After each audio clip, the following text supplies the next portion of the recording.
على سيدنا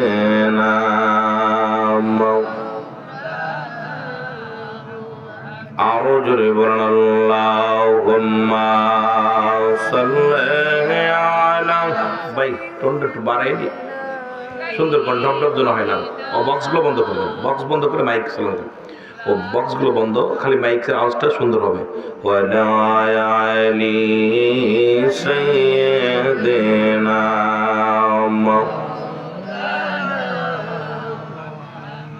ও রে ও মদিনাবাসী ও ভাই তোমরাই গো ভগবান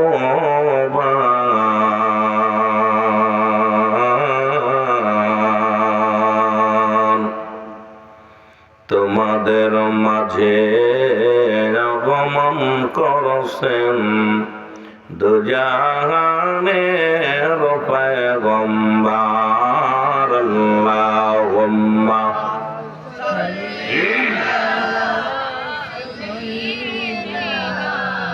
مولانا محمد وعلى سيدنا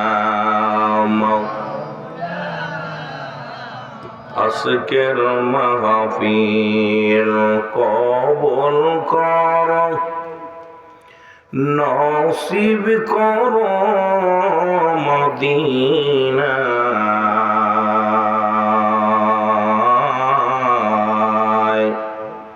দয়াল নবীকে না দেখায়া কবরে ডাকা দিও না আল্লাহুম্মা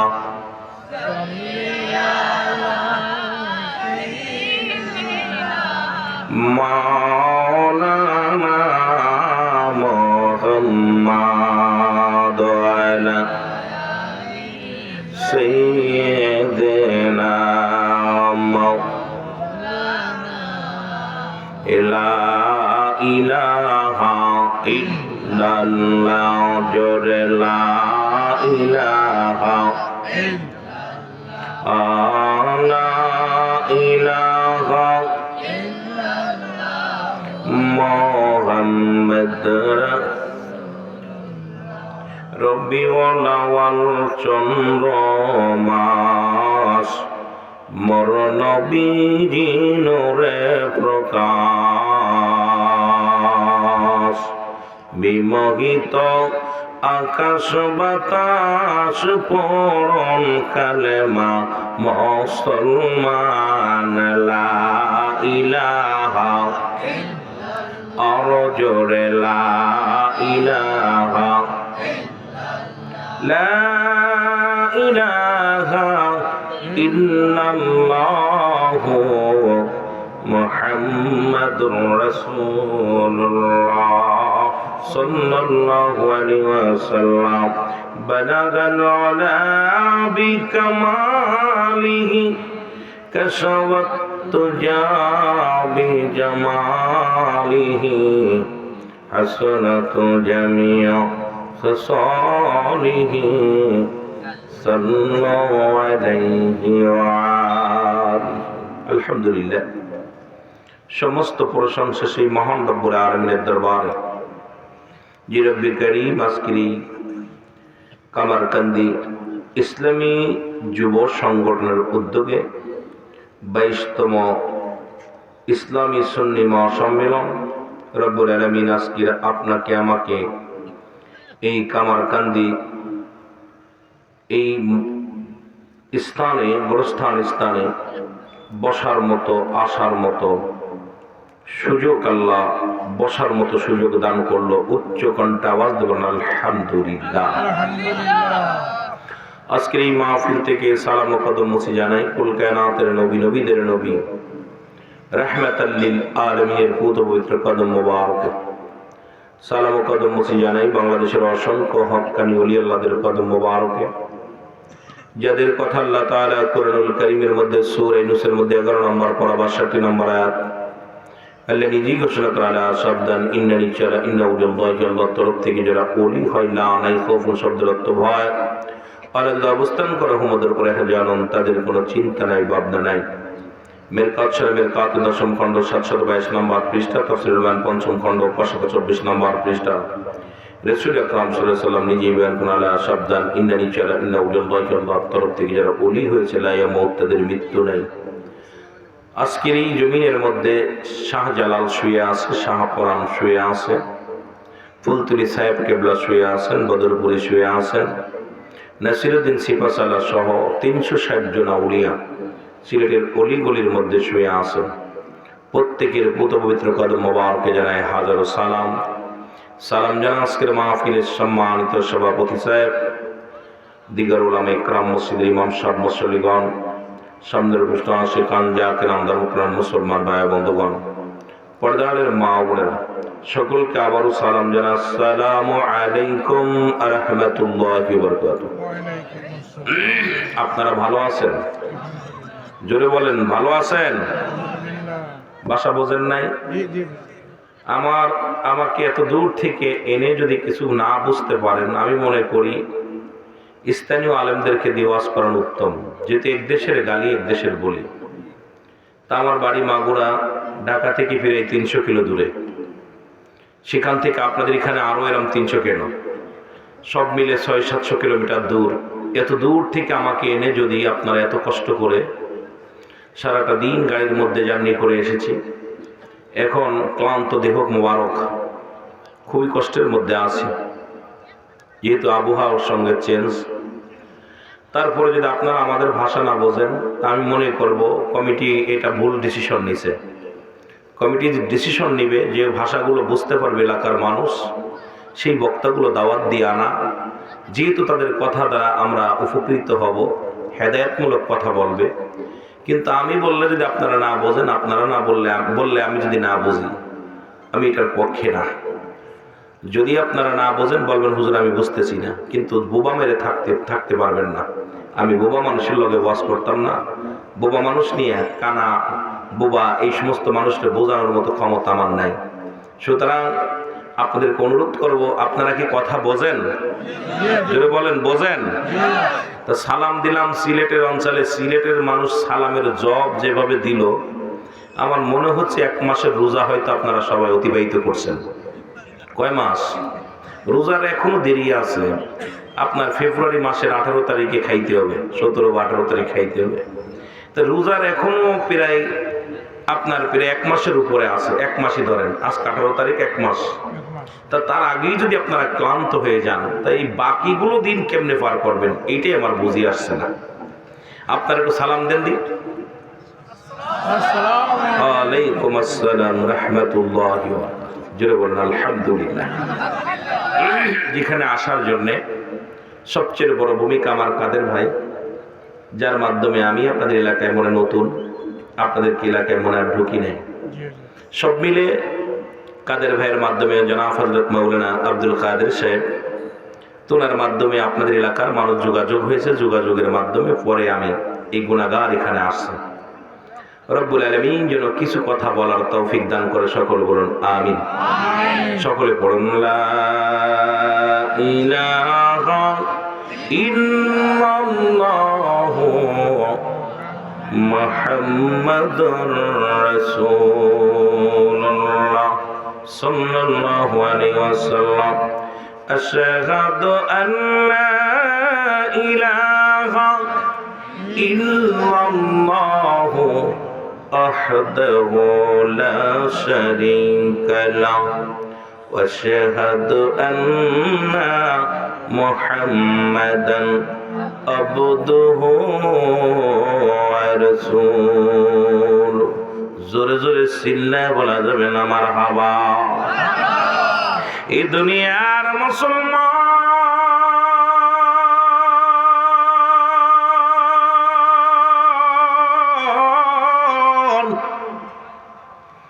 আল্লাহ রাব্বুল আলামিন রিয়াজুল জান্নাহ বেহেশতের বাগানে আপনাকে আমাকে আসার মতো বসার মতো সুযোগ দান করলো।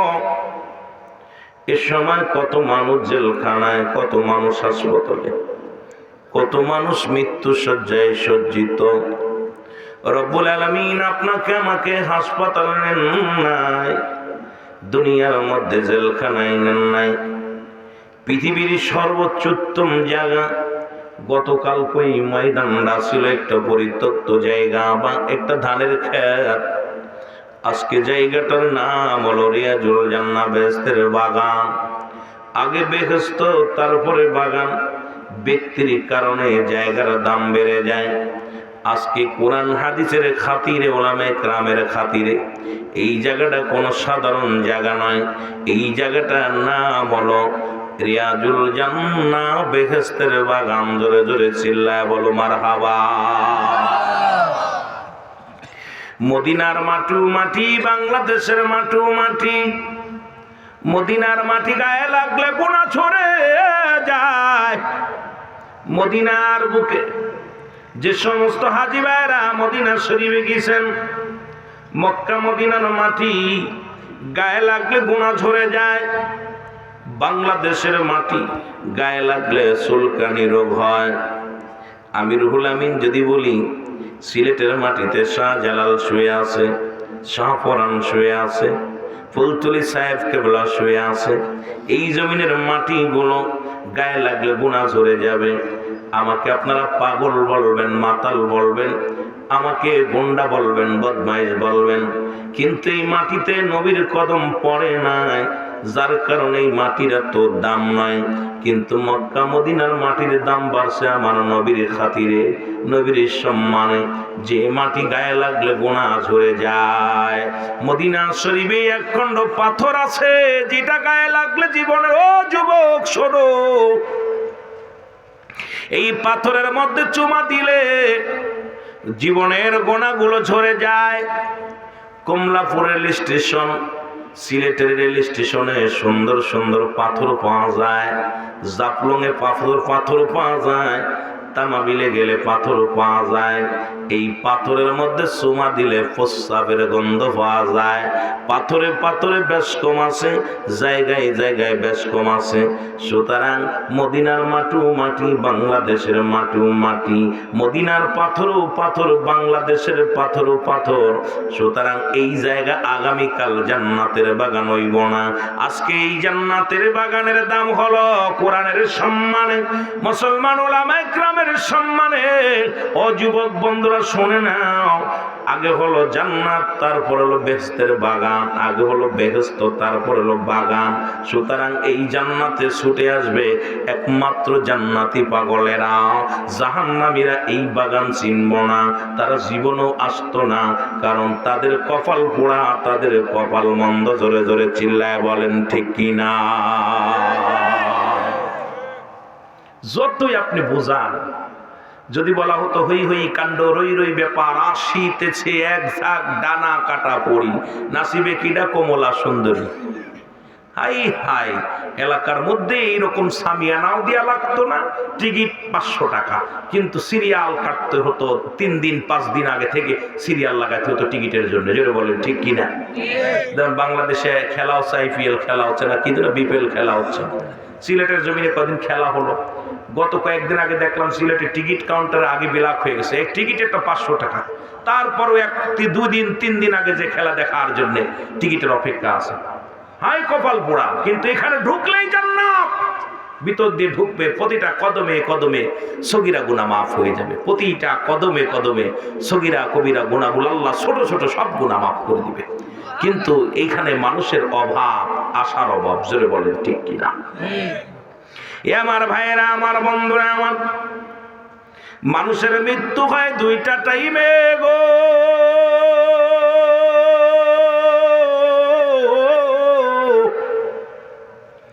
একটা হলো রাতের বেলা, একটা হলো দিনের বেলা।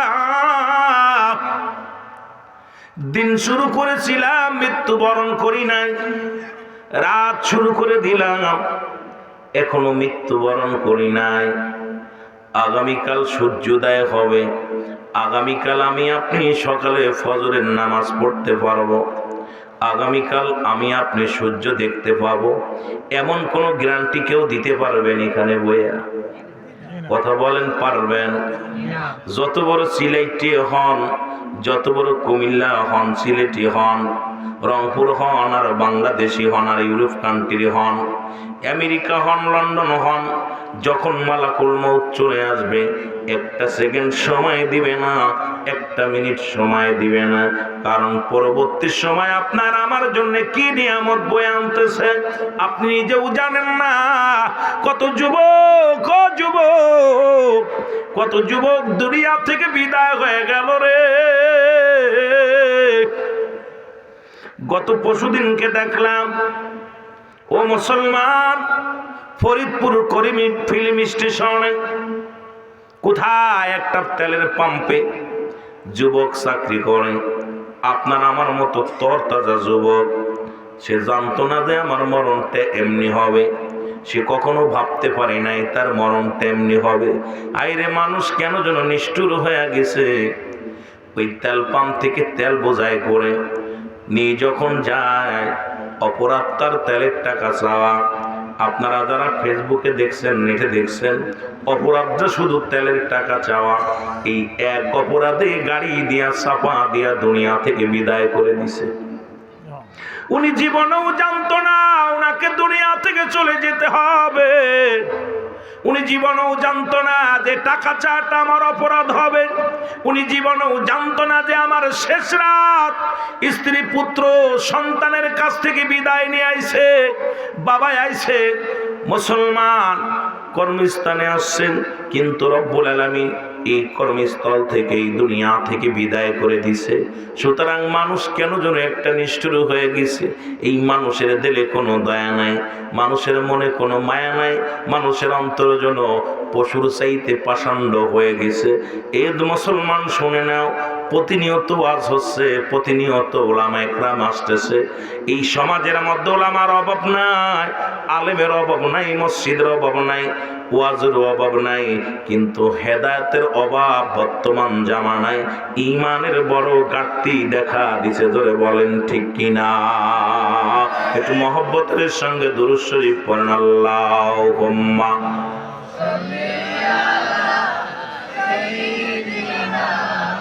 মাওলানা মুহাম্মাদ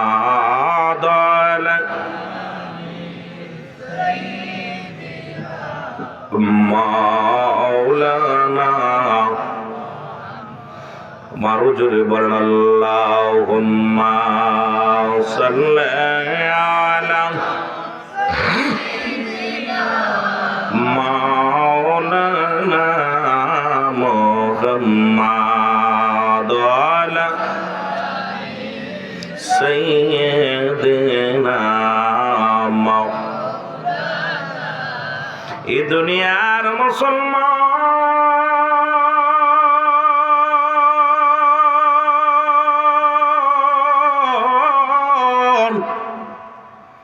এই জান্নাতের বাগানে যখন বাড়ি থেকে রওনা দিছে রে, প্রতিটা কদমে কদমে আমার আল্লাহ রব্বুল আলামিন বান্দার জীবনের সগীরা গুনাহগুলো মাফ করে দিছে। জোরে বলেন মারহাবা। আর একটু জোরে বলেন আল্লাহু আকবার। ছোট ছোট গুনাহগুলো মাফ করে দিছে আমার আল্লাহ। ছোট্ট গুনাহ, সগীরা গুনাহগুলো আল্লাহ মাফ করে দিছে। আমরা শুধু সগীরা গুনাহ করি নাই, পদে পদে করছি কবিরা গুনাহ। নামাজ ছেড়ে দেয়া কবিরা গুনাহ, মিথ্যা বলা কবিরা গুনাহ, বেগানা নারীর সঙ্গে দেখা দিয়া কবিরা গুনাহ, বেগানা পুরুষের সঙ্গে দেখা দিয়া কবিরা গুনাহ। সিলেটবাসীর লন্ডনে টাকা, লন্ডন থাকে স্বামী, আমেরিকা থাকে স্বামী, বেগানা পুরুষ নিয়ে কতই না ছলনা। ও আমার যুবক বন্ধুরা শুনে নাও, কথা বললে অনেকে কষ্ট পায়। যাদের সঙ্গে দেখা দিয়া হারাম তাদের সঙ্গে বিয়ে করা জায়েজ, যাদের সঙ্গে দেখা দিয়া জায়েজ তাদের সঙ্গে বিয়ে করা হারাম। আজকে খালাতো ভাই, মামাতো ভাই, ফুফাতো ভাই, চাচাতো ভাই, সবগুলো মুখগুলো দেখা হারাম। এইগুলো আজকে জাতির জন্য বড় কলঙ্ক, আজকে সমাজের জন্য কলঙ্ক। নামাজ যেমন ফরজ, মুসলমান পর্দাও তেমনি ফরজ, ঠিক কিনা? কথা কই না? 3-4 জন কয় ঠিক, বাকিগুলো খুব মজা। নামাজ যেমন ফরজ, পর্দা তেমনি ফরজ। আজকে পর্দা মুসলমানের বাড়ি পর্দা নাই, মুসলমানের বাড়ি পর্দা নাই। এই জন্য মুসলমান শোনো, কথাগুলো বলতে গেলে বড় আনন্দ লাগে, আবার কষ্ট হয়। পৃথিবীর মধ্যে 5 শ্রেণী নারী বিয়ে করার কথা ইসলাম বলেছে রে। এক নাম্বার হলো আমানতের সতীত্বর আমানতদারী নারী। এই পৃথিবীর মধ্যে কয়টা যুবক আছে সতীত্বর আমানতদারী? যুবকগুলো নষ্ট, যুবতীগুলো নষ্ট। 1 নম্বরে বলছে পৃথিবীর মধ্যে সতীত্বর আমানতদারী। আজকে স্বামীর হক নষ্ট হয়ে যায়, আগে স্ত্রীর হক আগে নষ্ট হয়ে যায়। ও যুবক, একটু তেলের কান্ডা লাগা, শোনো। 1 নাম্বার হলো সতীত্বর আমানতদারী রে। আজকে আমার মন বলে সিলেটের জমিনে কয়টা নারী পাওয়া যাবে, কয়টা যুবক পাওয়া যাবে? কারণ রাসূল তো নিজেই বলেছে যে ব্যক্তি 2টা জিনিস আমার কাছে জামিনদার হয়ে যাবে, আমি নবী তার হাত ধরে জান্নাতে নিয়ে যাব। 1 নাম্বার হলো 2 গালের মধ্যবস্তু জিহ্বা, আর একটা 2 পায়ের মধ্যবস্তু, যেটা হলো স্ত্রীলিঙ্গ পুরুষলিঙ্গ। এই 2টা জিনিস যে ব্যক্তি অপচয় করবে না, খোদার কসম আমার নবী ওয়াদা করেছে, আমি নবী তার হাত ধরে জান্নাতে নিয়ে যাব। জোরে বলেন না সুবহানাল্লাহ। রাসূল নিজে ওয়াদা করছে, এই 2টা জিনিস আমার কাছে জামিনদার হয়ে যাবে, যে আমি এই লজ্জাস্থান একমাত্র স্বামী ব্যতীত আর পৃথিবীর কোনো পুরুষের কাছে বিলিয়ে দিব না। আমি স্ত্রী এবং স্বামী ব্যতীত, স্ত্রী ব্যতীত অন্য কারোর কাছে যাব না। এইটা ওয়াদা যে ব্যক্তি করেছে, যে ব্যক্তি আমানতের খেয়ানত করে নাই, খোদার কসম রাসূলুল্লাহ ওয়াদা করেছে। আমার যুবক বাবারা, অনেক যুবক ভাইয়েরা বসে আছেন, রাসূল নিজে ওয়াদা করেছে, আমি নবী তার হাত ধরে জান্নাতে নিয়ে যাব। এখন রাসূলুল্লাহর সঙ্গে জান্নাতে যেতে চান কে কে? একটু হাত তোলেন।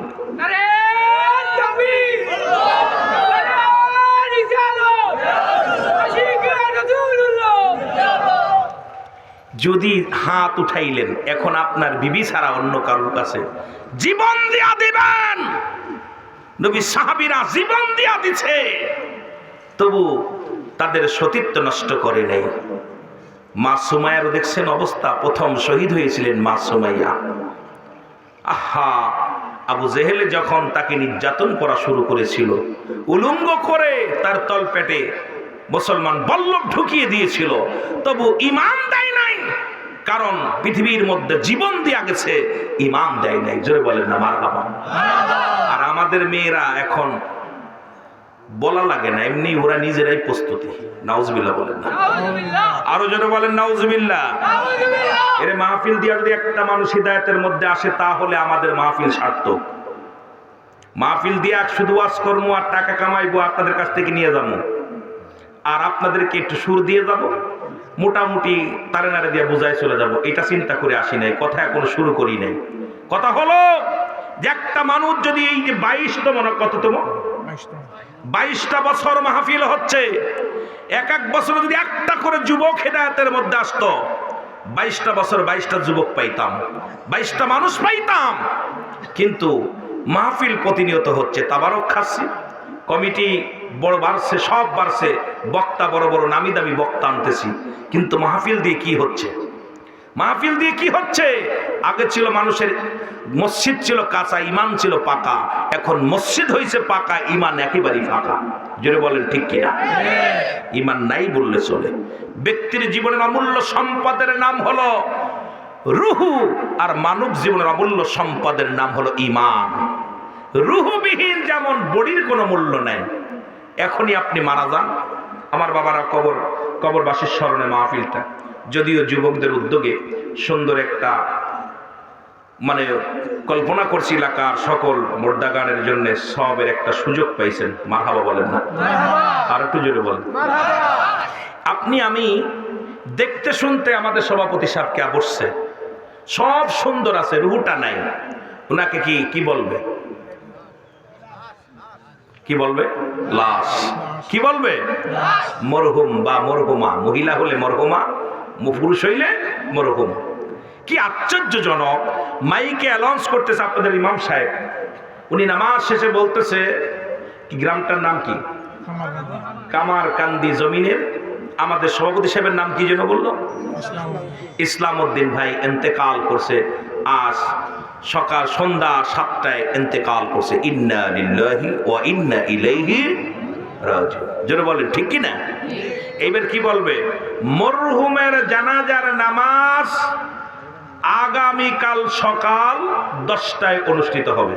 জোরে বলেন কি বলবে? একটু জোরে বলেন না, কি বলছে? আসতে না, জোরে কইবেন। আরে আমি মরছি, উনার মরার দরকার নেই, আপনি মরেন। হাসি আসে? মরার কথা শুনলে হাসি আসে? ওই ব্যক্তি সবচেয়ে বড় মুনাফিক। মরণের ভয় যার ভিতরে নাই, বড় কষ্ট যে মরহুমের লাশ, মরহুমের জানাজার নামাজ একই মাইকে সেকেন্ডের মধ্যে ইমাম পরিবর্তন করে দিচ্ছে নাম।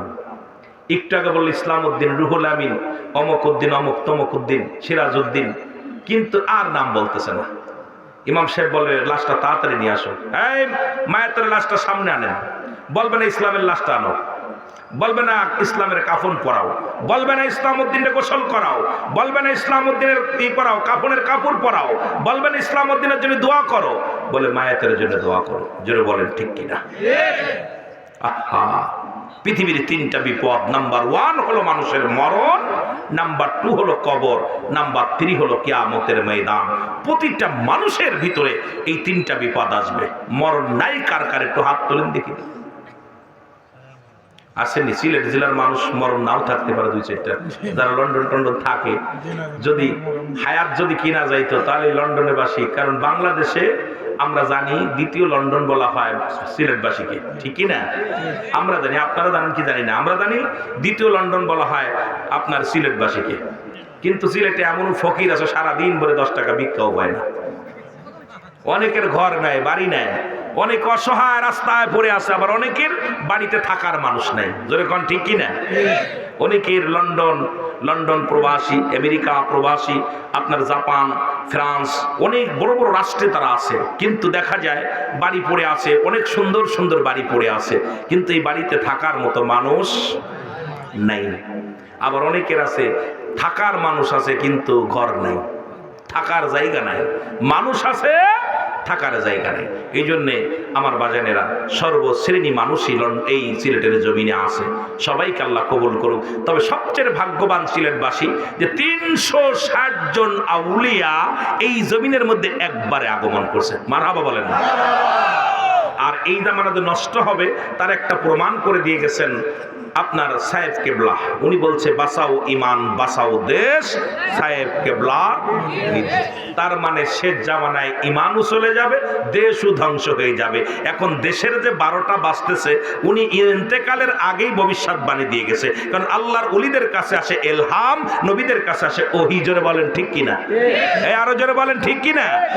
নবীদের কাছে আসে কি? ওহী, আর ওলিদের কাছে আসে ইলহাম। বর্তমান জামানায় নবীদের জামানা শেষ, নবীদের দরজা বন্ধ, এখন চলতেছে বেলায়েতের জামানা। সেই বেলায়েতের শ্রেষ্ঠ কামেল মুকাম্মেল ছিল আমার আপনার পীর, এই অত্র এলাকার সাহেব কেবলা, যিনি ভবিষ্যৎবাণী করে গেছেন বাঁচাও ইমান, বাঁচাও দেশ। সাহেব কেবলার নির্দেশ, একটা নির্দেশ দিয়ে গেছেন, সেটা হলো এই দেশের উপরে শগুনের নজর পড়বে, এই দেশের মানুষ ইমান হারিয়ে ফেলবে, এ দেশের মানুষ মূর্তি পূজা করবে, এ দেশের টুপিওয়ালা দাড়িওয়ালা মূর্তি পূজা করবে, এ দেশের দাড়িওয়ালা টুপিওয়ালা নামাজ ছেড়ে দিবে, এ দেশের দাড়িওয়ালা টুপিওয়ালারা ইমান নষ্ট হয়ে যাবে। এই জন্য সে ভবিষ্যৎবাণীটা দিয়ে গেছে, এমন একটা সময় আসবে ইমানও বাঁচাইতে হবে, দেশও বাঁচাইতে হবে। জোরে বলেন ঠিক কিনা? আমার মনে হচ্ছে আপনারা কষ্ট পাচ্ছেন। আল্লাহর ওলিদের কথা একটু বিফলে যায় না। ওলিরা আপনার মতো আমার মতো মনোক্তি কথা বলে না। তারা এলহাম যখন হয়, ওলিদের কাছে এলহাম আসে। কি আসে? এলহাম আসে, এলহামের মাধ্যমে কথা বলে। সুতরাং তারা আপনার মতো আমার মতো মনোক্তি কথা বলে না। তারা নিরাপত্তা পালন করে, মুরাকাবা মুশাদা করে, তখন রব্বে করিমের তরফ থেকে তাদের কাছে একটা ফয়সালা দিয়ে দেয়, এটা হবে। তা আমি তাকায় দেখতেছি সারা বাংলাদেশের অবস্থা খুব করুণ অবস্থা। যেভাবে পাপ, যেভাবে জিনা ঢুকছে, আজকে বাংলাদেশ প্রতিটা বাড়ির মধ্যে জিনা, ব্যভিচার, আর এমন কোনো বাড়ি নাই সন্তানের হাতে নির্যাতিত বাবা হচ্ছে, মায়ের হাতে সন্তানের হাতে মা নির্যাতিত হচ্ছে, সন্তানের হাতে বাবা নির্যাতিত হচ্ছে, ভাইয়ে ভাইয়ে মিল নাই। আজকে ঘুষ, সুদ, এমন কোনো বাড়ি নাই যে সুদের কারবার নাই, এমন কোনো বাড়ি নাই যে ঘুষের কারবার নাই। যদি বলেন কেন, আপনার ছেলে যখনই বড় অফিসার হচ্ছে ও চেয়ারে বসে বসে লক্ষ লক্ষ টাকা ঘুষ নিচ্ছে, জোরে বলেন ঠিক কিনা? এরা মানুষ হতে পারে না। এই জন্য ছোট্টবেলা থেকে শুনতাম, বাবাই বলতো মানুষের মতো মানুষ হতে হবে, দাদাই বলতো মানুষের মতো মানুষ হতে হবে, উস্তাদ বলতো মানুষের মতো মানুষ হতে হবে, মন বলতো আমি কি গরু, আমিও তো মানুষ। এখন বুঝতে পারি কেন বলতাম। এখন বুঝি যে মানুষ হয়ে আজকে যে সমস্ত বিদেশ থেকে পিএইচডি করে ডক্টর, ইঞ্জিনিয়ার হয়ে দেশে এসে যারা চেয়ারে বসে, যাদের ঘুষ ছাড়া কলম চলে না, এরা মানুষ হতে পারে না, এরা অমানুষ। জোরে বলেন ঠিক কিনা? যারা এই সমাজের মধ্যে বড় বড় ডক্টর, অপারেশন থিয়েটারে যায়, এরপরে রোগীর গায়ে হাত দেয় না টাকা ছাড়া, যতক্ষণ পর্যন্ত টাকা না দেয় ততক্ষণ অপারেশন করে না। আর জানতাম ওই ডাক্তার মানুষ হতে পারে না, ও মানুষ। এই জন্যে আবার বাবারা বিদেশ থেকে পিএইচডি করে এই বাংলাদেশে এসে এই সমস্ত জানোয়ারগুলো তারা অমানুষ হয়ে গেছে। যদি বলেন কেন, বৈশা বৈশা তারা ঘুষ খাচ্ছে, সুদ খাচ্ছে। এরপরে আবার কিছু শিক্ষক দেখলাম বর্তমান বাইর হয়েছে, টাকার লোভে অনেক ছাত্র পাশ করা, প্রতিজ্ঞা দিয়েছে আমাকে টাকা দাও 2000 করে আমি পাশ করাই দেবো। মানে একটা ছেলে জীবনটা নষ্ট করার জন্য অনেক শিক্ষক আছে, আমার কাছে প্রাইভেট না পড়লে ফেল। এই যে এই শিক্ষকগুলো, এরা মানুষ হতে পারে না, এরাও মানুষ। জোরে বলেন ঠিক কিনা? আরো জোরে বলেন ঠিক কিনা? এখন বুঝি কেন মানুষের মতো মানুষ হতে বলছে। খালি বিদেশে যে ডিগ্রি আনলেই মানুষ হওয়া যায় না, মানুষের বাচ্চা হলেই মানুষ হওয়া যায় না। এই মানুষগুলোর মধ্যে পশুত্ব ঢুকে গেছে। জোরে বলেন ঠিক কিনা? এই রাসূল বলছে বাল হুয়া কিলা, এই দুনিয়াটা পচা দুর্গন্ধ মরি। মানুষের চরিত্র হলো কুকুরের চরিত্র। কুকুর যেমন, আপনি যাই বলেন, কুকুর যেমন মরি পাগল, কুকুর যেমন মরির পাগল। মরি যদি শোনে যে এলাকার মধ্যে একটা মরি গরু মারা গেছে, ছাগল মারা গেছে, ও যদি খবর পায়, দেখবেন সামনে যে বসবো ওই গরুটা নিয়ে। আচ্ছা বলেন দিয়ে একটা কুকুরকে একটা গরু খেয়ে শেষ করতে পারবে? জোরে বলেন পারবে? পারবে না। ও কিন্তু যাইতে বাইরে ভাগ দেবে না, ও সামনে পা দুই কান সামনে দিয়ে বলবো, মানে কাউরে দেবে না, অন্য জাতে ভাইরে এক চুল খাইতে দেবে না। বলেন তোর পেটে কি ধরবে? ধরবে না। রাগ করতেছেন, কথা বলেন না কেন? কিন্তু আপনাদের কাক দেখছেন, কাক, এই কাক আপনাদের সিলেটে আছে না? কাক এত প্রাণী, এই প্রাণী দেখবেন যখন একটা মরির খবর পায়, কা কা করে এলাকা সব কাককে খবর দেয়। কেউ লেজ খায়, কেউ পেট খায়, কেউ বুড়ি খায়, কেউ চোখ খায়। কাকের চক্ষু লজ্জা আছে, কারণ ও ভাগাভাগি করে খায়, ওরা ভাগ দেয়, একজন আর একজনকে ভাগ সহযোগিতা করে। কুকুরের চক্ষু লজ্জা নাই। আজকে মুসলিম জাতি ছিল, দরকার ছিল কাকের মতো সংগঠিত, কিন্তু মুসলিমদের মধ্যে এই ঐক্য নাই। কাকের স্বভাব পরিবর্তন হয়ে গেছে, এখন মুসলমানদের মধ্যে আছে কুকুরের স্বভাব। এরা নিজে খাবে, অন্যকে খাইতে দিবে না, নিজের পাহাড় গর্বে যাকাত দিবে না, নিজে পাহাড় গড়ছে, মানুষের হক নষ্ট করে। জোরে বলেন ঠিক কিনা? জোরে বলেন ঠিক কিনা? এ মুসলমান প্রতিবেশী, কত মানুষ এই পৃথিবীর মধ্যে অসহায়, খাবার নাই, বাড়ির অভাব নাই, গাড়ির অভাব নাই, সম্পদের অভাব নাই। আল্লাহ এত সম্পদ দেওয়ার পরও বাড়ির কাছের মানুষগুলো অনাহারে আছে। তুমি হাজি মানুষ, হজ করছো, কিন্তু এদিক খেয়াল করো নাই। একটা কথা আমার মনে পড়ে গেল, কথা বলতে যাইয়া, যদিও আমি আলোচনা এদিকে যেতে চেয়েছিলাম না।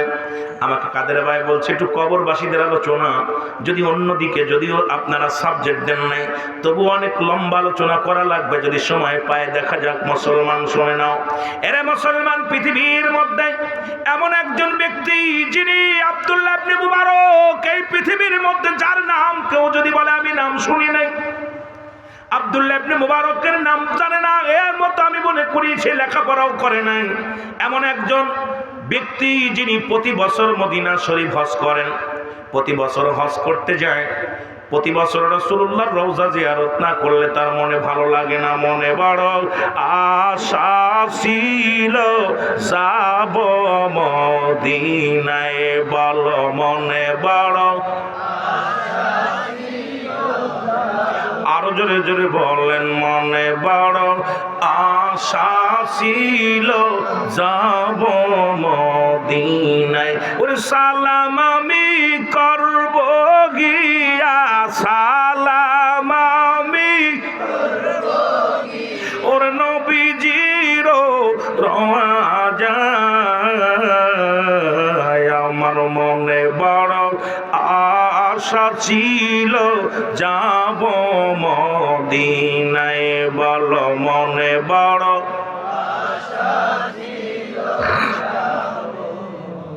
আরব সাগর পাড়ি দিব নাই তোমাদের তরি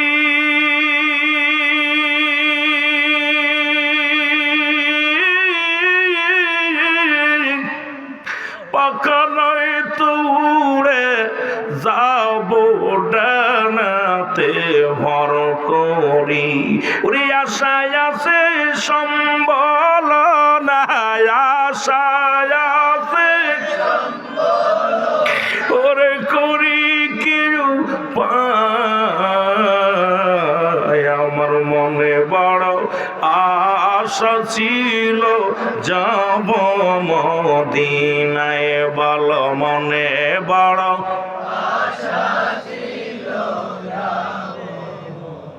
কে যাও ভাই কামার কান্দি বাসি সোনার মদিনা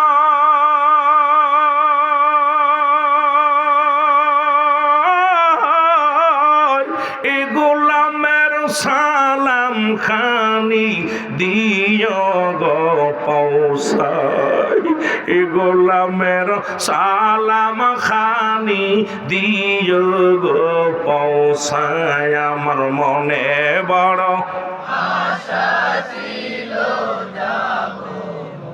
বাজান চোখের পানি ছেড়ে কান্দে না আমার মনে বড় আশা ছিল সালাম আমি করব গিয়া সালাম আমি করব এর নবীজির রওজায় আমার মনে বড় আশা ছিল যাব এই দুনিয়ার মুসলমান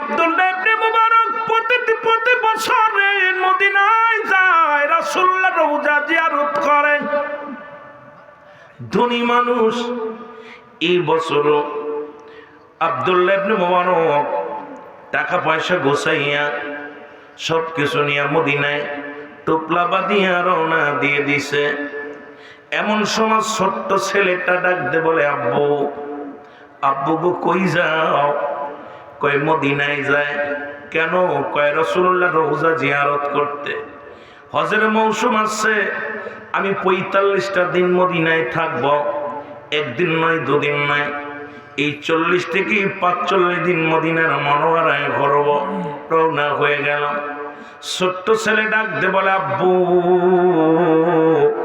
আপনি মদিনায় যান আমার মনে গোস্ত খাইতে প্রাণ এসে আমাকে একটু গোস্তর ব্যবস্থা করে দেন গরুর গোস্ত খাবো কিসের গোস্ত গরুর গোস্ত খাবো মনে চাপবো আমার গোশের ব্যবস্থা করে দাও আব্দুল্লাহ ইবনে মুবারক বলে বাবা আমি তো মদিনায় যাই এখন তোমার মনে কেন গোস্ত চায় প্রাণে কেন গোস্ত চায় ডাক দে বলে আমার আব্বু যখন মক্তব থেকে আসতেছিলাম ওই মক্তবের পাশে একটা বাড়ি গরুর গোস্ত রান্না করেছে সুন্দর ঘ্রাণ বাইর হয়েছে রে আমার আব্বু ওই ঘ্রাণটা আমার নাকে যেয়ে লাগছে আমি ওদের বাড়ি গেলাম বাড়ি যাওয়ার পর দেখি রান্না করে খাইতেছে আমি তাদের কাছে চাইলাম এত ঘ্রাণ সুস্বাদু ঘ্রাণ বাইর হয়েছে ওই গোস্তের ঘ্রাণটা নাকে যেয়ে লাগছে আমি নিজের লোভ সামলাতে না পেরে আমি ওদের বাড়িতে গেলাম বাড়ি যা চাইলাম সালাম দিলাম সালাম দেওয়ার পরে আমাকে একটু গোস্ত দাও উনি বললেন না আমাকে দেয় নাই আমার বাবা গোস্ত পরানে চাইছে আমাকে গোস্ত নে দাও গোস্ত খাবো আব্দুল্লাহ ইবনে মুবারক ডাকতে বলে বাজান দাঁড়াও একটু অপেক্ষা করো, আমি ঘুরে আসি। উনি রওনা হয়ে দিলেন। বাড়িতে যে সালাম দা, আসসালামু আলাইকুম। ওয়ালাইকুম আসসালাম। বাড়ি কেউ আসেননি? কয় আসি। এই বাড়ি কি গরুর গোস্ত রাঁধছেন? বলে হ্যাঁ। আপনারা কি গোস্ত আনছেন? বলে হ্যাঁ। রান্না করেছেন? বলে হ্যাঁ। আমার ছেলে আইছিল নি? বলে হ্যাঁ। আমার ছেলে কি গোস্ত চাইছিল? বলে চাইছিল। বলে আপনারা দেন নাই কেন? কয় না দিই নাই।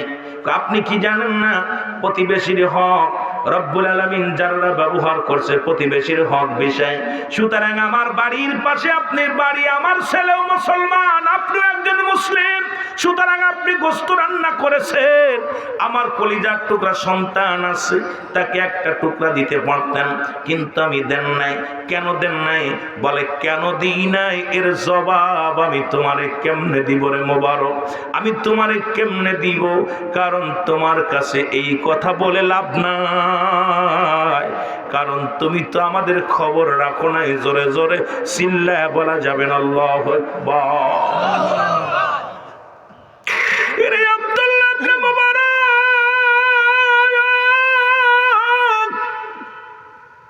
তোমার পদধূলি পায়ে আমি ধন্য। তুমি এলাকার মধ্যে একজন নামি দামি মানুষ, হাজী মানুষ, অনেকবার মক্কা মদিনায় গেছো, রাসূলের দিয়ে জিয়ারত করেছো। তোমার পদধূলি পায়ে আমি ধন্য হয়েছি, কেন গোস্ত দিলা না আগে বলো? বলে এ মোবারক রে, আজ 3টা দিন আমার ঘরের মধ্যে কোনো খানা নাই। আমার 5টা ছেলে মেয়ে ক্ষুধার যন্ত্রণায় ছটফট করে রে। প্রতিদিন আমি মদিনায় যাই, কাজের জন্য যাই, শহরে যায়, কোন মানুষ আমারে কাজ দেয় না। সন্ধ্যা হয়ে গেলে আমি ফিরে আসি বাড়ি, শূন্য ব্যাগটা নিয়ে আসি। প্রতিদিন আজকে যখন আমি কাজে বাইর হলাম, আমার ছোট ছেলেটা কান্দিয়া কান্দিয়া ডাকতে বলে, বাবা আমরা মনে হয় আর বাঁচবো না। আজ 3টা দিন একটু পানিও নাই, খাবারও নাই। বাবা গো, তোমার কলিজার টুকরা সন্তান বুঝি আর বাঁচবে না, তোমার ছেলে মারা যাবে গো বাবা।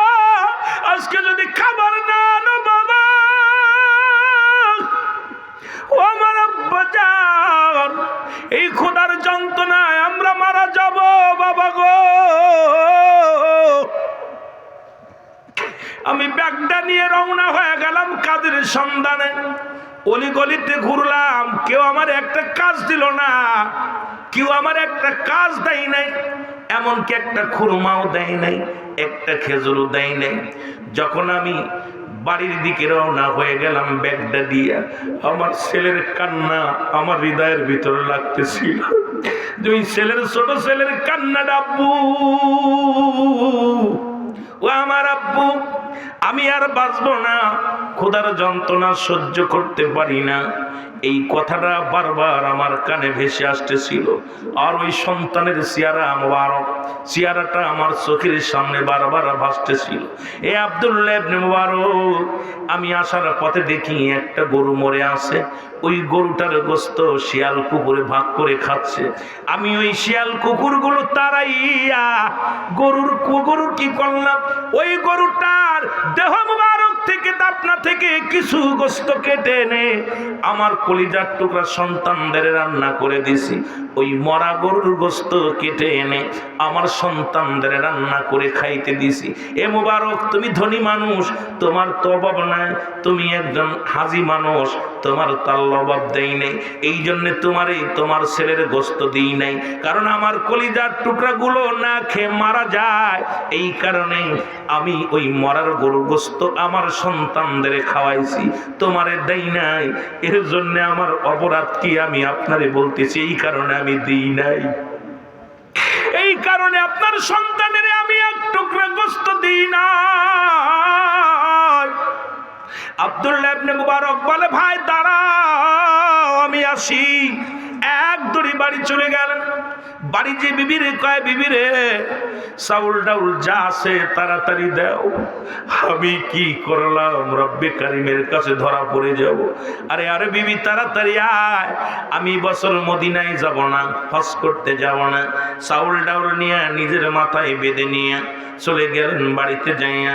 ডাক দে কয়, ভাই এই নাও তোমার সন্তানদের রান্না করে খাওয়াও, এই নাও টাকা, যা লাগে তাই এনে নাও, আমি বছর মদিনায় যাব না, আমারে তুমি ক্ষমা করে দিও, আমি তোমাদের খবর নিতে পারি না, আমি প্রতি বছর মদিনায় চলে যাই, অথচ আমার পাশের বাড়ির মানুষগুলো না খেয়ে আসে, আমি খবর নিই নাই।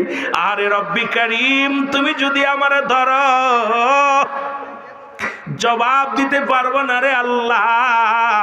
ও আমার রব্বে কারিম, ও আমার আল্লাহ, তুমি আমার মাফ করে দাও, আমি বছর মদিনায় যাব না। জোরে জোরে চিল্লায় বলা যাবেন আল্লাহু আকবার। মদিনা যাইতে পারলাম না, মদিনা দেখতে পারলাম না, মদিনা।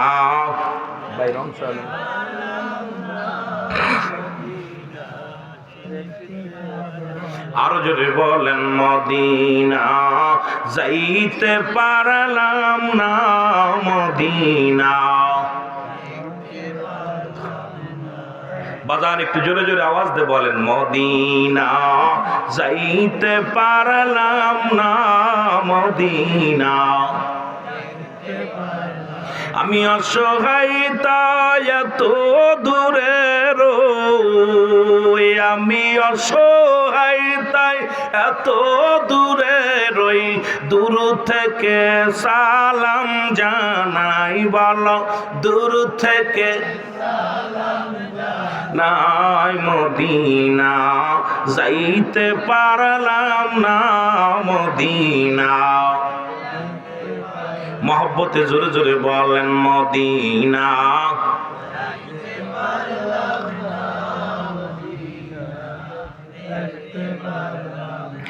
মদিনার নাম কত মধু,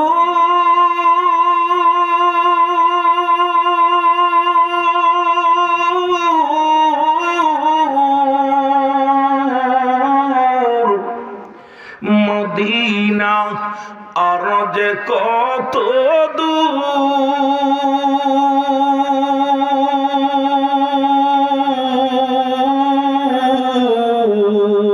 ওই মদিনার পথের দুলি, বলো ওই মদিনার মাখতে পারলাম না, মদিনা যাইতে পারলাম না, মদিনা। বাবারে মদিনার পাগল হন না, যদি একবার কপালে খুইলা যায়, আহা, কপাল খুইলা গেলে যে ব্যক্তি হজ করলে আল্লাহ তারে মাসুমের মাসুম বানাই দিল, নবী রওজা জিয়ারত করলে। মারহাবা বলেন না। মদিনা যাইতে পারলাম না,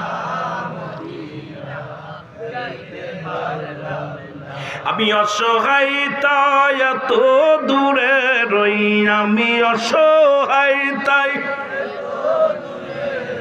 দূর থেকে সালাম জানাই, বলো দূর থেকে নাই, মদিনা যাইতে পারলাম না, মদিনা দেখতে পারলাম না, মদিনা যাইতে পারলাম না, মদিনা। মদিনার নাম কত সুন্দর,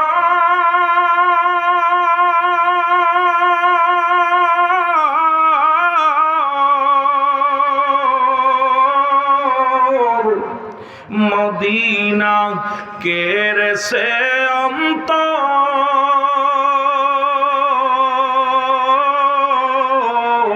অন্তর, এই কামার কান্দির সালাম খানি, কামার কান্দির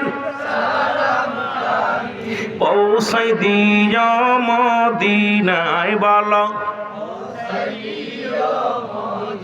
নাই, মদিনা যাইতে পারলাম না, মদিনা দেখতে লাম না মদিনা, যাইতে পারলাম না মদিনা। আমি অসহায় তাই এত দূরে রই, ভালো অসহায় তাই দূর থেকে সালাম জানাই, বলো নাই মদিনা, যাইতে পারলাম না মদিনা। এ দুনিয়ার মুসলমান,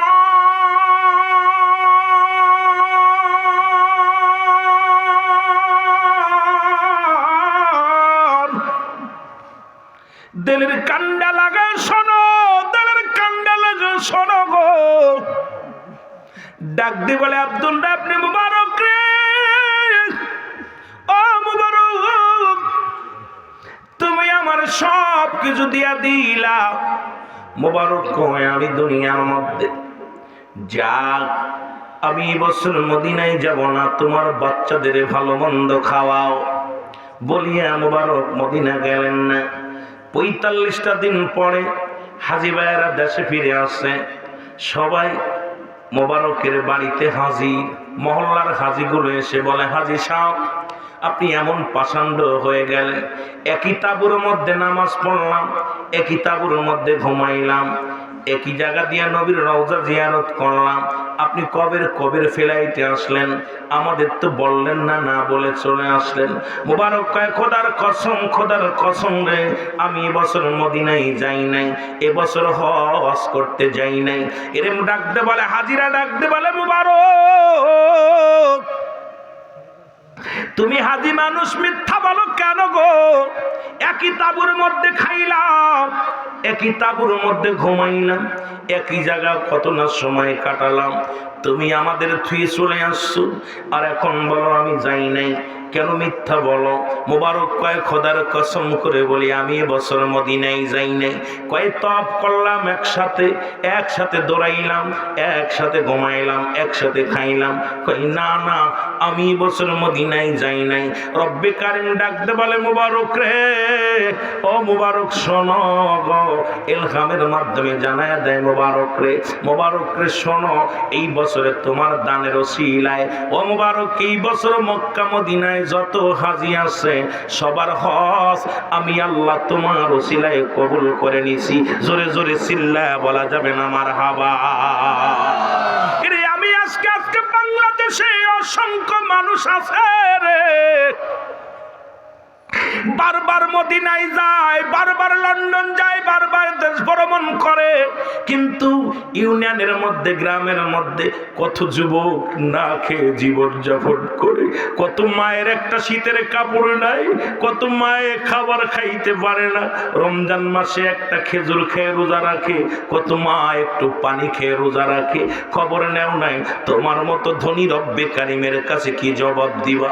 আজকে আল্লাহ তোমার ধন সম্পদ দিছে, দুনিয়ার মধ্যে বাড়ি গাড়ি করছো, দুনিয়ার মধ্যে বড় অফিসার হইছো, কিন্তু প্রতিবেশীর খোঁজ নিলা না। তুমি কেমন মানুষ একটু খবর নিলা না রে মুসলমান, নিলা না, একটু খবর নাও না।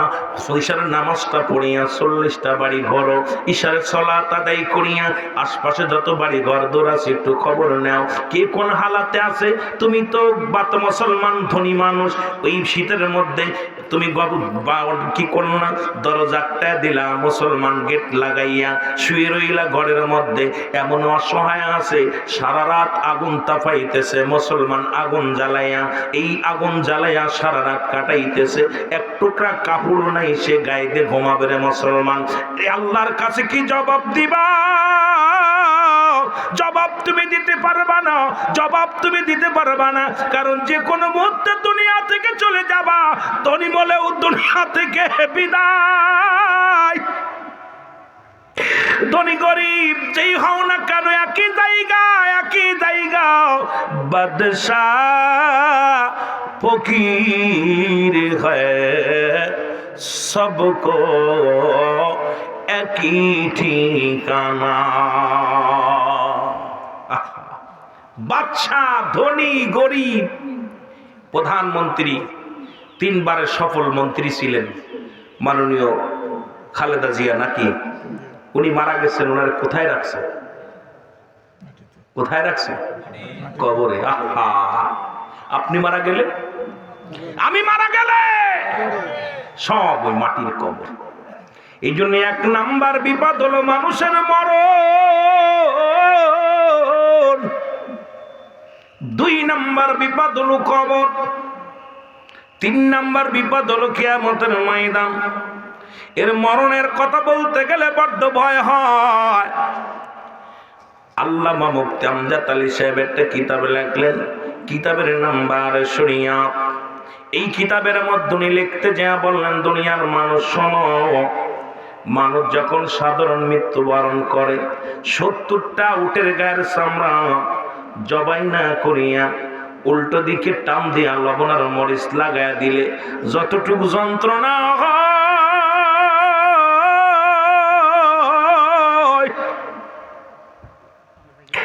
এর চাইতে 70 গুণ যন্ত্রণা হলো একটা সাধারণ মৃত্যু। এখন আমরা যারা মরণকালে পায়খানা করে দিই রে, মরণের সময় কত মানুষ প্রস্রাব করে দেয়, মরণের সময় কত মানুষ চোখ দুটি বড় বড় হয়ে যায়, মরণের সময় কত মানুষের মুসলমান জিহ্বাটা বড় হয়ে যায়, জিহ্বা এক হাত বাইর হয়ে গেছে। আল্লাহ আল্লাহ, কত মানুষের কাপন পরাইলাম, কত মানুষের দাপন করলাম রে, ওই মরণের সময় পায়খানা প্রস্রাব করে দিছে। কত মানুষ এই দুনিয়ার মধ্য থেকে বিদায়ের সময় চোখ দুটি বড় হয়ে গেছে আর বন্ধ করা যায় নাই, জিহ্বা বড় হয়ে গেছে আর ভিতরে দেওয়া যায় নাই। হাইরে মরণ, মরণ থেকে পালানোর কোনো পথ নাই, মরণ থেকে বাঁচার কোনো উপায় নাই, মরণ থেকে নিস্তার পাওয়ার সম্ভাবনা। একমাত্র স্রষ্টার মৃত্যু নাই, সৃষ্টির মৃত্যু আছে। আপনার এলাকার মধ্যে কামারকান্দির জমিনের মধ্যে যত মানুষ আছে, যত মাখলুকাত আছে, চলে যেতে হবে, মরণের পেয়ালা পান করতে হবে, এর মধ্যে কোনো সন্দেহ নাই। জোরে জোরে চিল্লায় বলেন ঠিক কিনা? আমার মরণ আসিবে কখন কেউ তো জান না, আমার মরণ,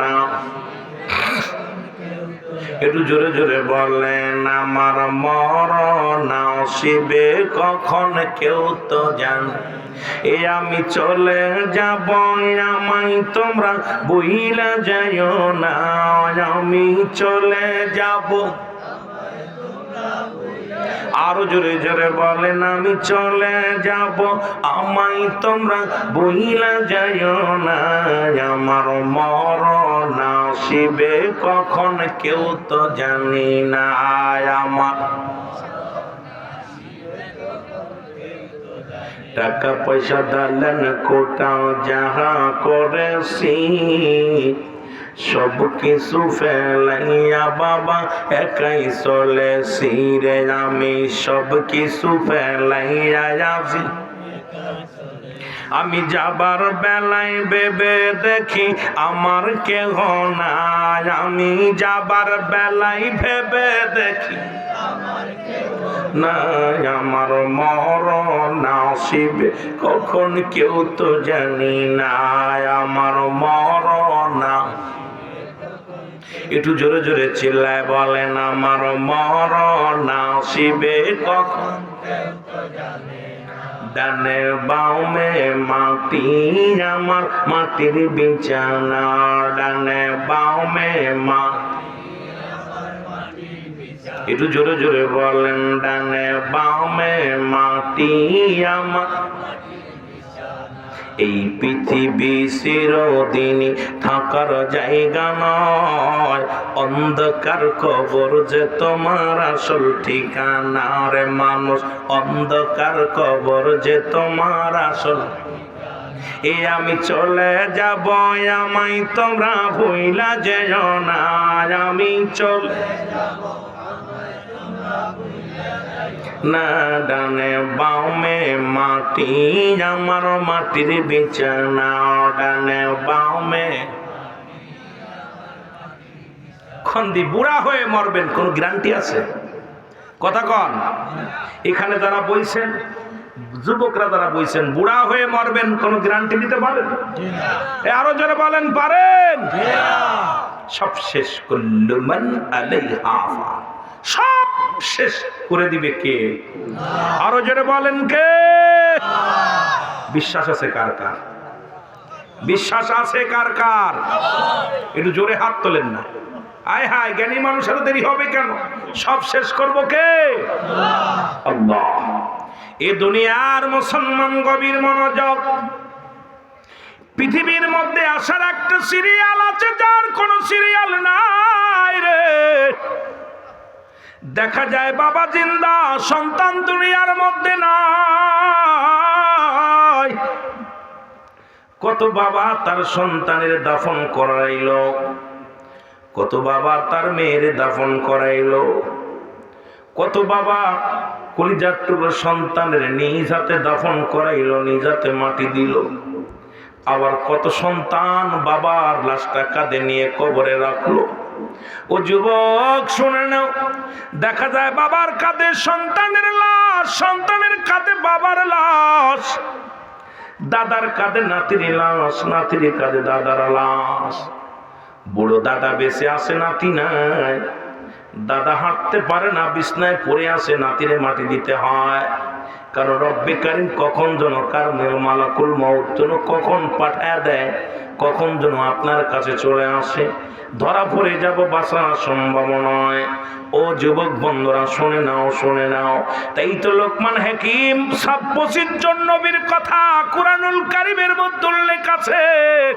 এর মধ্যে আরেকজনের কথা আছে যার নাম লোকমান হাকিম যারা পৃথিবীর মধ্যে এত মুসলমান এই যে জায়গাতে যাইতো তামাম পৃথিবী ঘোরাঘুরি করলো এর মুসলমান জঙ্গলের মধ্যে যায় জঙ্গলের গাছগুলো ডেকে বলে ও লোকমান তুমি আমারে নিয়ে যাও আমাকে নিলে অমুক রোগ সেরে যাবে তুমি আমাকে নিয়ে যাও আমাকে নিয়ে গেলে অমুক রোগটা সেরে যাবে ও লোকমান তুমি আমারে নিয়ে যাও আমারে নিলে তোমার এই রোগটা ভালো হয়ে যাবে লোকমান তুমি আমারে নিয়ে যাও এই রোগের ওষুধ ছেড়ে আমি ওষুধ আমাকে সেবন করলে সেরে যাবে লোকমানে কিন্তু সারা পৃথিবী ঘুরে ঘুরে বন জঙ্গলায় কাটায় আর চিন্তা করে রব্বে কারীম যদি আমি হায়াতের মতো কোনো কিছু পাই রে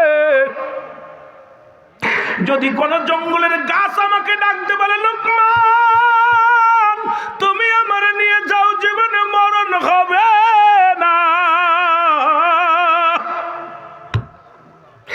সারা দুনিয়ার মধ্যে ঘোরাঘুরি শুরু করলো লোকমান স্বপ্ন শুধু একটাই কোন লতায় কোন গাছে যেন ডাকতে বলবে লোকমান লোকমান রে আমাকে নিয়ে যাও জীবনে মরণ হবে না ঘুরে ঘুরে সারা দুনিয়ার মধ্যে ঘুরে কাটাইলো কোনো গাছপালা কোনোদিন লোকমানকে ডাকতে বলে নাই লোকমান আমাকে নিয়ে যাও তুমি মরণ থেকে বাঁচতে পারবা অবশেষে আজরাইল এসে কয় লোকমান তোমার হায়াতের জিন্দেগি শেষ আর ঘুরতে দেওয়া যাবে না জোরে জোরে চিল্লায় বলা যাবে না আল্লাহু আকবার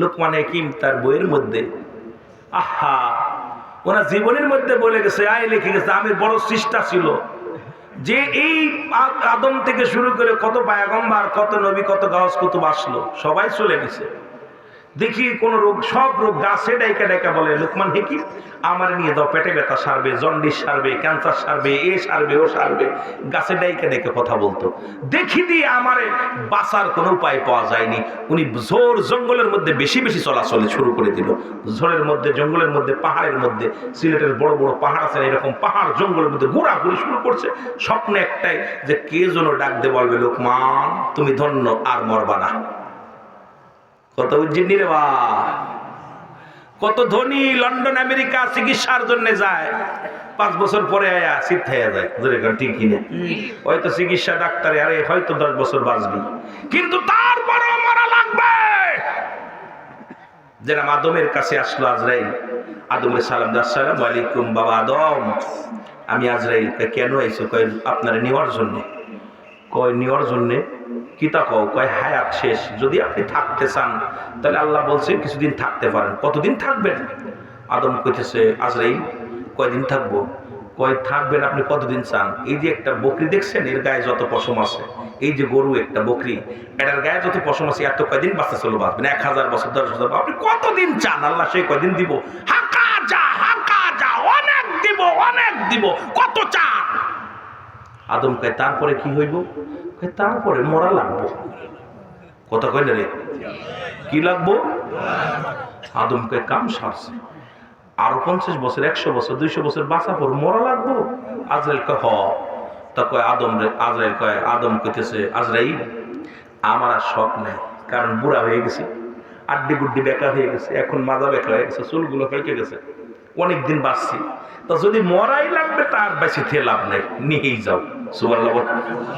যদি মরাই লাগবো ওই 10 বছর বেশি থেকে লাভ কি?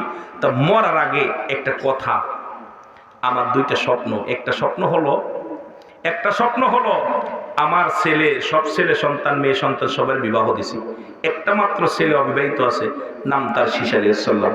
ওর জোড়ায় কোনো পোলাও মেয়েও পাই না, বিয়েও দিতে পারিনি। একটা বড় স্বপ্ন আছে, ওর একটা বিয়ে দিয়ে যেতে পারলে আমি শান্তি পাতাম। সুবহানাল্লাহ কইতে নেই? প্রতিটা বাবা মার কিন্তু স্বপ্ন, সব বাবা মা, কিন্তু আল্লাহ নিয়ে আজরাইলদের নিয়ে যায়, এটাও বড় পরীক্ষা। ছেলে মেয়ে, আমিও চিন্তা করি আল্লাহ আমার 2টা ছেলে দিচ্ছে, আল্লাহ ওরা যেন জানাজা পড়তে পারে, আল্লাহ ওরা যেন বড় একটা কামাই করতে পারে, এটা চিন্তা সবার ভিতরে আছে। কি ভাই নাই? বল, কথা কর না কেন? আশা আকাঙ্ক্ষা নাই না আপনাদের? নাই, না থাকলে না থাকলো, যার আছে আছে আলহামদুলিল্লাহ। চিন্তা করে ছেলেটা যদি আমেরিকা যায় ভালো টাকা কামাইবো, ছেলেটা বড় বড় লেখাপড়া করে বড় ইঞ্জিনিয়ার হলে ভালো হইব, সবার মনে একটা কল্পনা জল্পনা থাকে, ঠিক কি না? প্রতিটা বাবা মা, যারা বিয়ে করে ওরা বোঝে নাই, কিন্তু যারা বিয়ে করছে, বাচ্চা কাচ্চা হয়েছে, তারা বুঝতেছি যে সন্তানদের একটা প্রতিষ্ঠিত করার জন্য প্রতিটা বাবা মায়ের ভূমিকা থাকে, যে সন্তান নিজের পায়ে দাঁড়াবে, সেই পর্যন্ত আল্লাহ আমার বাঁচায় রাখো। সবাই মনে মনে কয়, জোরে যদিও না কয়, তবে মনে মনে রাত্রে আযান মোনাজাত দিয়ে আল্লাহ রব্বির হামহুমা কামা রাব্বায়ানি সগীরা। রব্বানা যালামনা আনফুসানা ওয়া ইন লাম তাগফির লানা ওয়া তারহামনা লানাকুনান্না মিনাল খাসিরিন। আল্লাহ একটা বাচ্চা দিছো, 2টা ছেলে দিছো, 4টা মেয়ে দিছো, আল্লাহ যেন বিয়ে শাদী দিয়ে যেতে পারি, একটা ব্যবস্থা যেন করে দিতে পারি আল্লাহ। তার আগে মরণ দিও না, এরা ভেসে বেড়াবে না। প্রতিটা বাবা মা স্বপ্ন সন্তান প্রতিষ্ঠিত হোক, জোরে বলেন ঠিক কিনা? আদম আলাইহিস সালাম বলতেছে আজরাইল স্বপ্ন আমার একটা, সেটা হলো আমি আর তোমার বাধা দিতেছি না, তবে আমার শীষের একটা ব্যবস্থা যদি করে যেতে পারতাম তাহলে শান্তি পেতাম। 2 নম্বর হলো অনেকদিন জান্নাতি ফল খাই না। কথা বুঝেননি? অনেকদিন ওই যে জান্নাত থেকে আসা পর আর কপালে জোটে নাই, তা আমার মন চাচ্ছে যদি একটু ফল খেতে পারতাম। আল্লাহ জিবরিল আজরাইল আলাইহিস সালাম কাছে হুজুর দাঁড়ান, আমি আল্লাহর সঙ্গে একটু কথা কই আসি। আল্লাহ কাছে সালাম দিছে, আল্লাহ তোমার আদম তো মরতে রাজি হয়েছে, কিন্তু শর্ত 2টা দিছে, একটা হলো জান্নাতি ফল খাইব, 2 নাম্বার হলো ওই শীষের একটা ব্যবস্থা করতে হবে। এখন শীষের তো বিয়া দিবেন, কোনো ওনার তো জোড়াই কোনো ছেলে মেয়ে নাই, কি করা যায়? রব্বে কারিম আজরাইল তুমি এটা নিয়ে বড় টেনশন করো না, ব্যবস্থা আমি করে দিব, যেহেতু আমার নবী আদম আর শীষেরও নবী বানাইছি। সুবহানাল্লাহ কইতেন নি? আর পুজোরে কইতেন না? ওই আদমের যে দায়িত্ব দিয়েছিলাম ওই দায়িত্ব আমি শীষেরে দিছি, সুতরাং শীষের ব্যবস্থা আমি আল্লাহ নিজেই করতাম। কথা বুঝেন? এখন শীষের কাছে আদম আলাইহিস সালাম কয়, বাবা আমার তো পরনে ফল খাইতে চাচ্ছে, পরনে জান্নাতি ফল। আদম নবী শীষ আলাইহিস সালাম বলতেছে, আব্বা তুমি প্রথম মানুষ, প্রথম নবী, আল্লাহর সঙ্গে ডাইরেক্ট অ্যাকশন তোমার, তুমি আল্লাহর কাছে চাইলেই তো হয়। কয় আমার কথা বলছে না রে, তুই চা। সুবহানাল্লাহ কইতেন নি? কথা কয় না রে? কয় আমার কেন যেন আল্লাহর কাছে চাইতেছে, আল্লাহ দিচ্ছে না। তো বাবা তুই তো, তোর একটু পাওয়ার আছে, আর আমার এই দায়িত্বটা তোর অর্পণ করছি, কারণ আমার পরে তুই হবি এই কওমের সর্দার নবী, সুতরাং তুই আল্লাহর চাইলে দিব। আর শীষ কাব্বা তুমি চাইলে দিত, আমার চা লাগতো না, তুমিই চাও। আদম কয়, বাবা আমি চাইবো না, তোর কেমনে পাওয়ার আছে, আল্লাহর সঙ্গে কেমন ডাইরেক্ট যোগাযোগ হয়েছে, কালেকশন হয়েছে, এটা আমার দেখার দরকার। সুবহানাল্লাহ বলেন না? সন্তান কেমন পারদর্শী তুই আমার দেখার দরকার না? তা শীষ আল্লাহ আব্বাই তো 2টা জিনিস চাইছে। কি কি 2টা জিনিস? একটা হলো আমার একটা জোড়া মিলাই দিতে কইছে, আর একটা হলো কথা বুঝিনি। আর একটা হলো আমার আব্বা জান্নাতি ফল খাতি চায়। আল্লাহ কাজ রাইল দেরি করিস না, জান্নাতে চলে যা। জান্নাতে যে এক ঝাঁকা ফল নিবি, কয় ঝাঁকা? এক ঝাঁকা, এত বড় এক ঝাঁকা ফল নিবি যেন আদমের কমের ভিতরে 100 জোড়া সন্তান খাইয়ে করছে, নাতি পুতি যা আছে সবাই যেন একদম তৃপ্তি সহকারে খাইতে পারে। যত ফল আছে ভালো মন্দ, আপেল আঙ্গুর কর্মা যত যা আছে সব নিবি। ঝাঁকা একটা বইরা জিবরিল আমিন নিয়ে রওনা দিছে, মাথায় নিয়ে চলে আসতেছে। আল্লাহ তা দাঁড়া রে, একটু কথা হন। এই দাঁড়া। দাঁড়াইছে, একটা কাজ আছে। আমার আদম তো দরখাস্ত করছিল তার পোলার জন্য, এখন আদমের বয়সও শেষ, আর পোলাপান হইতো না। কথা বুঝলেন? এখন আর দেওয়ার সময় নাই, কারণ এখন চলে আসার সময় হয়েছে। এখন আর দেওয়ার সময় নাই, হাওয়ারও সময় নাই, আদমেরও সময় নেই। তো একটা কাজ কর, জান্নাত থেকে একটা ভালো দেইকা একটা হুর নিয়ে যা। সুবহানাল্লাহ কইতেন নি? আর একটু জোরে বলেন না। সব ভালো একটা হুর, ভালো দেখে হুর নিয়ে আজরাইল আলাইহিস সালাম, জিবরিল আলাইহিস সালাম দুইজনে একসাথে চলে আসে। হুরডারে নিয়ে চলে আসে আদম আলাইহিস সালামের সামনে, আইয়া জাকা নামাইছে, কয় হুজুর এই যে নেন ফল খান। আদম আলাইহিস সালাম ফল দেখা খুব খুশি, এত ফল কেন? এত সারা জীবন ধরে খাইলেও শেষ হইতো না, এত ফল আনছো। কথা বুঝেননি? এই ওয়াজ সুরদে করলে সময় লাগবে, আপনাদের একদম তাড়াতাড়ি কইয়া দিতেছি। কষ্ট হচ্ছে আপনাদের? কষ্ট হচ্ছে? আমার সময় হয়ে গেছে ছেড়ে দিয়া, কারণ তারপরও আমি তাড়াতাড়ি কাটতেছি, কারণ সময় আপনাদের নষ্ট করব না। তা যেটা বলতেছিলাম, যদিও পোস্টারে লেখা আছে 9টা পর্যন্ত আলোচনা, 8টায় সওয়াত, এরপর 9টা ধরবে আর বক্তা, তবু 9:30 বেজে গেছে। আমি আলোচনার মধ্যে আছি, জানা আসা পর্যন্ত মোটামুটি বসে আছি। যে কথাগুলো খেয়াল করবেন, খুব খেয়াল করবেন। আর যদি কষ্ট হয় তাহলে আমি আমার এই পর্যন্ত যত কথা বলছি বুঝতে পারছেন তো? আল্লাহ কবুল করুক, জোরে বলেন আমিন। আমি কিন্তু আপনাদের হাজিরায় খুশি হয়ে গেছি, মাঠটা ভরে গেছে। আর যুবক এই এলাকার মানুষগুলো ওয়াজ শোনে, আমার মন চাচ্ছে আপনাদেরকে নিয়ে আরো 4-5 ঘন্টা আলোচনা করতে, কারণ প্রাণ ভরে যাচ্ছে। এই মানুষগুলো কেমন যেন ছাতক পাখির মতো তাকায় আছে আলোচনা নেওয়ার জন্য। আপনাদেরকে দেওয়ার দরকার, অনেক ওয়াজ যুবকদের দেওয়ার দরকার, বাচ্চাদের দেওয়ার দরকার, মুরব্বীদের দেওয়ার দরকার। আবার বর্তমান যুগের যে অবস্থা, আমি তো রুহুল আমিন সিদ্দিকী বাস্তববাদী বক্তা, বেশিরভাগই বাস্তববাদী নিয়ে আলোচনা করি, কিন্তু ওদিকেও যেতে পারলাম না বিষয়, কারণ সময় চলে যাচ্ছে, দৌড়াইতেছে খালি সময়। আদম নবী বলেন, জিবরিল এত ফল আনছো কেন? জিবরিল আমিন বলে, হুজুর আপনি পেট ভরে খাইবেন, তৃপ্তি সহকারে খাইবেন, আর বাকি ফল দিয়ে আপনার পোলা শীশ আলাইহিস সালামের হানিমান হবে। এই ফল দিয়ে পুরো বরযাত্রী যত মানুষ আসবে সবাইকে জান্নাতি ফল খাওয়ায়া দেয়া হবে। আদমকে কি কোষ? কোনো মেয়েই তো নাই, কমের মধ্যে বিয়ে দিব, আমার শিশির একটা মেয়ে পেতেছি না, আর তুই এসিস ফল নিয়ে। কথা বুঝিনি? কেমন মেজাজটা খারাপ হয় না?